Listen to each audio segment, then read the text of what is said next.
السلام علیکم ورحمۃ اللہ وبرکاتہ۔ الحمدللہ والصلاة والسلام علی رسول اللہ وبعد۔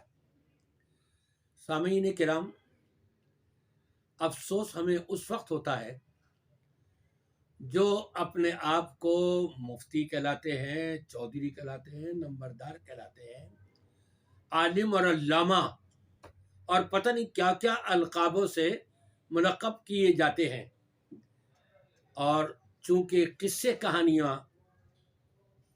اسی کے پیچھے وہ لگے ہوئے ہوتے ہیں، ان کو احادیث کا نہیں پتہ ہوتا، اسلامی تاریخ کا نہیں پتہ ہوتا، تو ان کو قرآن کا کیا معلوم ہوگا۔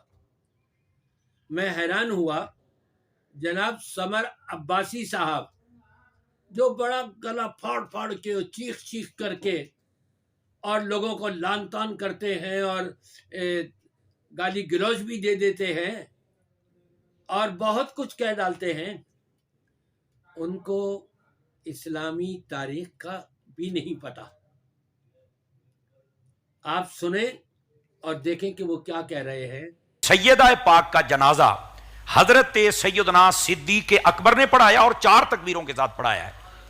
لگے ہاتھ یہ بھی بتا دیں کہ جناب سیدہ سلام اللہ علیہ کا جنازہ کس نے پڑھایا، کیونکہ اہل سنت کی جانب سے تو بتایا جاتا ہے کہ جناب ابو بکر صدیق رضی اللہ تعالیٰ عنہ، اب باقاعدہ وہ اس بات کا اعلان کرتے ہیں اور دلائل کے ساتھ اس بات کی تشریح بھی کرتے ہیں۔ جنازہ جو ہوتا ہے یہ دعائے کفایہ ہے، جی، یعنی دعائے مغفرت۔ ٹھیک ہے، آل محمد کے لیے مغفرت نہیں ہوتی، جی، آل محمد پہ درود ہوتا ہے۔ بالکل صحیح، میرے رسول اللہ صلی اللہ علیہ وسلم کے پاکیزہ نور اطہر جب پڑھا تھا، میں تو جد سے خاکی نہیں کہوں گا، تو درود پڑھا جا رہا ہے، سیدہ پہ بھی درود ہی پڑھا گیا۔ سبحان اللہ، سبحان اللہ، جناب علی علیہ السلام موجود، سبحان اللہ، سبحان اللہ، جناب حسنین کریمین موجود، ٹھیک ہے، ٹھیک ہے، ٹھیک، سیدہ کی پاک بیٹیاں تھیں جو درود پڑھا۔ سبحان اللہ، سبحان بی بی فاطمہ سلام اللہ علیہا کا جنازہ کس نے پڑھایا تھا؟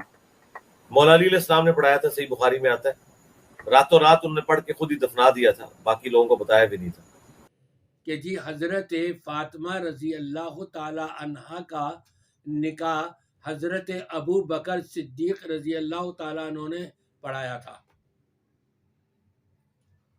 یقیناً یہ جھوٹ ہے، ایسا نہیں ہوا۔ حضرت ابو بکر رضی اللہ تعالیٰ عنہ نے نہیں پڑھایا۔ یہ نبی پاک صلی اللہ علیہ وسلم کی لخت جگر ہیں، اور یہ وہ نور نظر ہیں کہ جن کو جنت کی خواتین کا سردار بنایا گیا ہے۔ یہ وہ نور نظر ہے کہ جو نبی پاک صلی اللہ علیہ وسلم سے بڑی محبت کرنے والی، اور نبی پاک صلی اللہ علیہ وسلم بھی اپنی صاحبزادی حضرت فاطمہ الزہرا رضی اللہ تعالی عنہا سے بڑی محبت کرنے والے، یعنی رشتہ دیکھیں کتنا قریبی ہے۔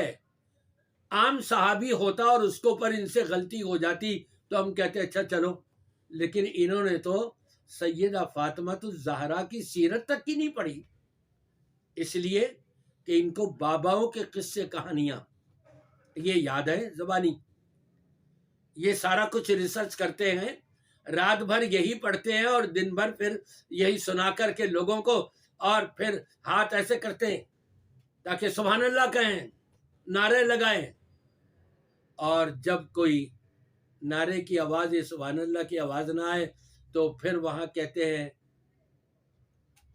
سوئے ہوئے ہو، نہیں سمجھے، عجیب عجیب باتیں کر جاتے ہیں۔ اصل صرف اپنے آپ کو پاپولر کرنے کے لیے انہوں نے قصے کہانیوں پر گزارا کیا ہوا ہے۔ دیکھیں یہ کتاب خواتین اہل بیت عربی کی لکھی ہوئی ہے، اور اس کا ترجمہ ابو ضیاء مولانا محمود غضنفر صاحب، مولانا محمود احمد غضنفر صاحب نے کیا ہے، اور اس میں حضرت فاطمہ رضی اللہ تعالی عنہا کی سیرت، پوری زندگی کے ان کے حالات قرآن و حدیث کی روشنی میں بیان کیے ہیں۔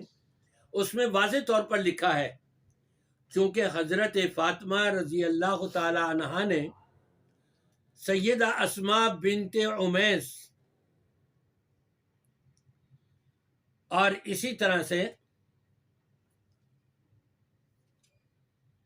ایک اور خاتون کو یہ کہا تھا کہ جب تم لوگ عورتوں کو کفن پہناتے ہو، ان کے جسم کے ابھرے ہوئے حصے اٹھے ہوئے نظر آتے ہیں، میں چاہتی ہوں کہ میرے ساتھ ایسا نہ ہو، میرا جنازہ رات کے ٹائم اندھیرے میں لے کر کے جایا جائے، اٹھایا جائے اور پڑھایا جائے، میری تدفین رات کے ٹائم میں ہو، تاکہ یہ ہے بنت رسول سیدہ فاطمہ الزہرا، جن کا تقوی دیکھیں، جن کا ایمان دیکھیں، جن کی اللہ رسول سے محبت کا انداز دیکھیں، قرآن اور سنت کو کس انداز سے گہرائی سے پڑھ کر، سن کر، سمجھ کر اس کے مطابق اپنا ذہن بنانے والی ایمان والی جنت کی سردارہ خاتون۔